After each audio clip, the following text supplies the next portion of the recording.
whole mantra there is that it's a contemplative education, so it's just a really different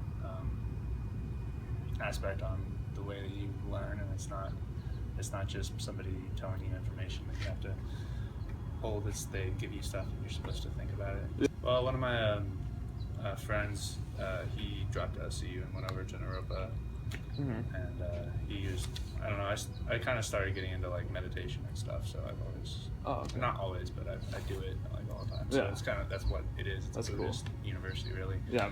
And he was just saying that he really likes it, and that it's just, I don't know, it's just likes the curriculum. curriculum. He likes going to class. He likes, doing it. Yeah, it's gotta be pretty cool. Yeah. Better than engineering school. Yeah. Magic is, I think, something that people can't explain. That if you watch a guy do a sleight of hand magic trick, you know there's something behind it, but you can't figure it out. And that's what science seeks to explain. And people, would think that science is magic because they didn't explain it. The term mindfulness is just being able to analyze everything from a very third-person point of view and remove your ego from thought. Okay. If you can think about it, if you can, if you can approach a situation where you should have emotions of like greed or desire or hatred or something, and you can move that out of that, then that's what mindfulness is. I think a lot of people, at least in America and most civilized societies and whatnot, everybody, they go through life just trying to distract themselves from pain and suffering. Yeah.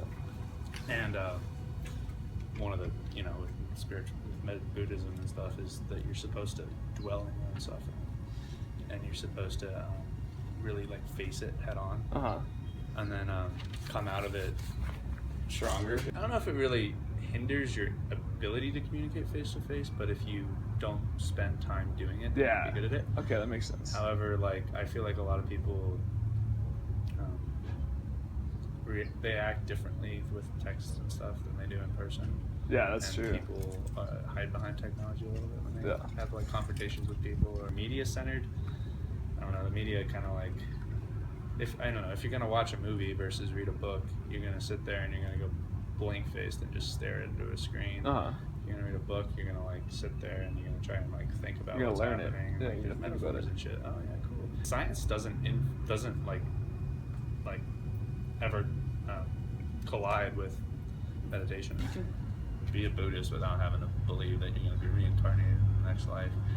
But it's more of a mindset. It's helpful to like think about it, just because like in karma and shit. Because if so with Buddhism, you would like fix yourself first before you can help people. Because in thinking about it, like if you're sitting and thinking about yourself for a long time, that's pretty like, it sounds pretty selfish almost, Yeah. But if you can't understand yourself, then how can you really help anybody else? There's different types of meditation.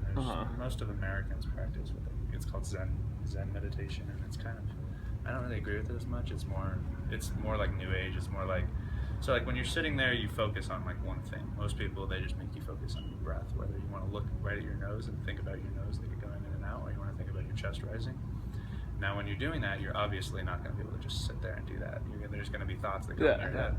And the difference between the Zen and the I do Vipassana, if you're sitting there and like you start to like think, oh, I need to do this and this and this week. Yeah. Don't like say, oh, stop thinking about that. Go back. Like think about like just observe it. Like, why am I thinking about that?